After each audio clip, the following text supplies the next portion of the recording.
August 21, 1858, Ottawa, Illinois. 15,000 people gathered in a field. Farmers, merchants, families who had traveled for hours by wagon, by foot, by horseback. They came to see a fight, not a boxing match, a political fight, a battle of ideas that would determine the future of the nation. On one side, Stephen A. Douglas, the little giant, 5'4", but towering in reputation, United States Senator, the most famous politician in Illinois, the man who had written the Kansas-Nebraska Act and reopened the slavery question that everyone thought was settled.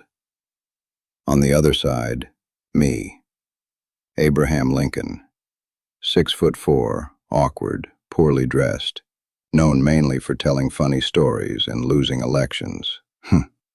A former one-term congressman who had been out of politics for 5 years. The betting odds weren't just against me. They were laughable. Douglas was favored by 10-1. Newspapers called me a baboon, a joke, a distraction before Douglas's inevitable re-election. 3 hours later, nobody was laughing. By the end of that day, I had done something that nobody thought possible. I had stood toe-to-toe with the most polished politician in America and exposed him as a moral coward. I had taken his own words and turned them into a noose around his career. And I had started a chain reaction that would end with me in the White House and him in the political wilderness. This is the story of the 7 debates that changed American history. And the one moment in the first debate when I absolutely knew, that I could win. The United States was tearing itself apart. The Kansas-Nebraska Act of 1854, Douglas's masterpiece, he thought, had repealed the Missouri Compromise. It opened the Western territories to slavery. It said that the people who lived there could vote on whether to allow human bondage. Popular sovereignty, Douglas called it. Let the people decide. It sounded democratic. It sounded fair. It was neither. What it actually did was unleash a bloodbath. Pro-slavery forces and anti-slavery forces flooded into Kansas. They fought pitched battles. They burned towns. They hacked each other to death with swords. Bleeding Kansas, the newspapers called it. And the moral question, whether slavery was right or wrong, was buried under political calculation. I had spent the 4 years since the act studying, preparing, building an argument like a carpenter builds a house, beam by beam, joint by joint. I gave speeches across Illinois, the Peoria speech in 1854, the Bloomington speech in 1856. I was laying the foundation for something I didn't yet know I was building. By 1858, I was ready. I accepted the Republican nomination for Senate with a speech that would define my career. A house divided against itself cannot stand. I said this nation could not endure permanently half slave and half free. It would become all one thing or all the other. Douglas was furious. He saw me as a nuisance, an obstacle to his inevitable re-election and his planned run for the presidency in 1860. But he also saw me as dangerous. My words were being printed in newspapers. People were starting to listen. So when I challenged him to a series of debates, he couldn't refuse. To refuse would look like fear, like he couldn't defend his own record. But he set the rules. 7 debates, 1 in each congressional district, 3 hours each. 1 hour for the opening speaker, an hour and a half for the reply, 30 minutes for rebuttal. He would open 4, I would open 3. He thought he was being generous. He thought the format favored him, the experienced orator against the awkward storyteller. He was wrong. Ottawa, August 21st, 1858. I had to speak first, an hour opening. I used it to frame the entire debate, not as a contest between 2 men, but as a contest between 2 ideas. I quoted Douglas's own words back to him, showed how he had contradicted himself, showed how popular sovereignty was really just moral evasion, letting people vote on whether to do evil, as if evil becomes good when enough people choose it. Then Douglas spoke. He was magnificent, I have to admit, polished, confident. He mocked my appearance. A tall, lean, lank, ungainly man with a face full of sadness. He mocked my House divided speech, saying I wanted to force uniformity on a diverse nation. He was winning the crowd. I could feel it. They came to see a fight, and he was giving them entertainment. Then came my reply. 90 minutes, the longest stretch of my political life. I started slow, too slow. I was nervous, more nervous than I had ever been. This wasn't a courtroom jury. This was the entire state, the entire nation, watching through newspaper reporters. Then I found my rhythm, and I found my weapon. Douglas had said in a previous speech that he didn't care whether slavery was voted up or voted down, that it was simply a question of local preference, like tariffs or internal improvements. I stopped, looked at him, then at the crowd. Judge Douglas tells us he doesn't care whether slavery is voted up or voted down, I said. He tells us it is simply a question of dollars and cents, that the Negro is not equal to the white man. I walked closer to the crowd, close enough to see their faces. Now I confess I do not understand this kind of Christianity. I cannot believe that the Creator made one portion of his children to be the property of another. I cannot believe that he made them to be bought and sold, to be separated from their families, to be whipped and worked and bred like cattle. The crowd was silent now, not entertained, moved. Judge Douglas asks why we cannot let the people decide. I ask him, would you let the people vote on whether to steal your neighbor's horse? Would you let them vote on whether to burn down his house? Some things are not subject to majority vote. Some things are right or wrong, regardless of how many people want them. I turned to Douglas, looked him in the eye. You say you don't care. I say that is the most damnable confession a public man can make. Pause. Let it land. The crowd erupted, not polite applause, roaring, shouting, stamping. They had come for entertainment. They left with something else. A moral awakening. Douglas was shaken. I could see it. He had expected jokes and stories. He had gotten a sermon. And he knew, everyone knew, that I was right. I didn't win every exchange in that first debate. Douglas recovered, attacked my House divided speech, accused me of wanting civil war. He was good, very good. But I had set a trap, and in the second debate at Freeport, he walked into it. I asked him a question, seemed simple, almost technical. Can the people of a United States territory, in any lawful way, against the wish of any citizen of the United States, exclude slavery from its limits prior to the formation of a state constitution? Translation: if popular sovereignty is real, can territorial legislatures actually ban slavery before becoming a state? Or does the Constitution protect slavery everywhere until statehood? Douglas had to answer yes. He had built his career on popular sovereignty.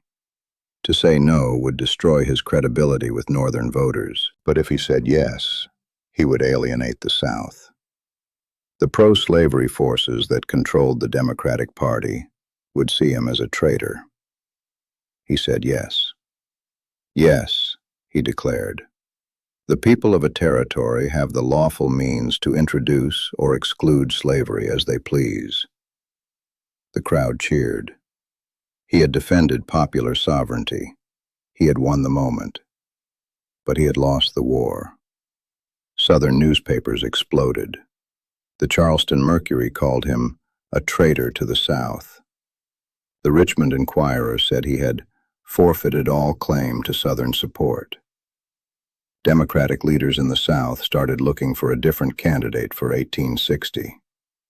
I had forced Douglas to choose between his northern base and his southern support. Whichever he chose, he would lose the other. That question, the Freeport Doctrine, they called it, was the knife that cut his presidential ambitions to pieces. We debated 6 more times.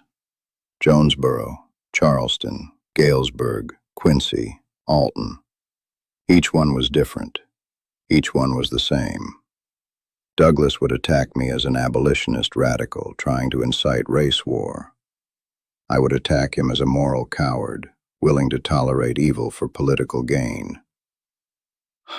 He would quote my words from years past, showing inconsistencies. I would quote his words from months past, showing contradictions. He would appeal to prejudice, warning that I wanted to make black men equal to white men, to let them vote and serve on juries and marry white women. I would appeal to conscience, asking whether we really believed that all men were created equal, or whether we had always meant only white men. At Galesburg, October 7, 1858, we faced each other in a driving rainstorm. 12,000 people stood in the mud for 3 hours. I spoke with my coat soaked through, my hair plastered to my face, my voice cracking. "Judge Douglas asks you to trust him with the future of the nation," I said. "But he has told you he doesn't care whether slavery spreads. He has told you the Negro is not equal to the white man. He has told you that the Declaration of Independence was written only for white men." I wiped water from my eyes. "I tell you that the Declaration was written for all men, that its promise is universal, that we are betraying our father's legacy if we exclude any man from its protection." The crowd stood in silence, in the rain, for 3 hours. And when it was over, they knew which side they were on. By the final debate at Alton, October 15th, I was exhausted. We both were. But I had found something in those debates that I had never had before. A voice, a purpose, a sense that I was not just arguing cases or running for office, but fighting for the soul of a nation. I closed with words I still believe. That is the issue that will continue in this country when these poor tongues of Judge Douglas and myself shall be silent. It is the eternal struggle between these two principles, right and wrong, throughout the world. I lost the election. Let me say that again because it's important. I lost. The Illinois legislature chose Douglas for the Senate. Not because the people rejected me. Actually, Republican candidates for the legislature got more total votes than Democrats. But because of gerrymandering, because of the way districts were drawn, Douglas kept his seat. I was devastated. For about a day. Then I started getting letters. From New York, from Massachusetts, from people who had read the debate transcripts in newspapers, people who had never heard of me before, who now wanted to hear more. Horace Greeley, the most powerful newspaper editor in America, published the debates in full, sold thousands of copies, sent them to every corner of the nation. I had gone into those debates as a local politician. I came out as a national figure. And Douglas? He had won the Senate seat and lost the presidency. His Freeport Doctrine had destroyed his Southern support. When the Democratic Convention met in 1860, the South walked out rather than nominate him. The party split. Douglas ran as a Northern Democrat, but he couldn't win without the South.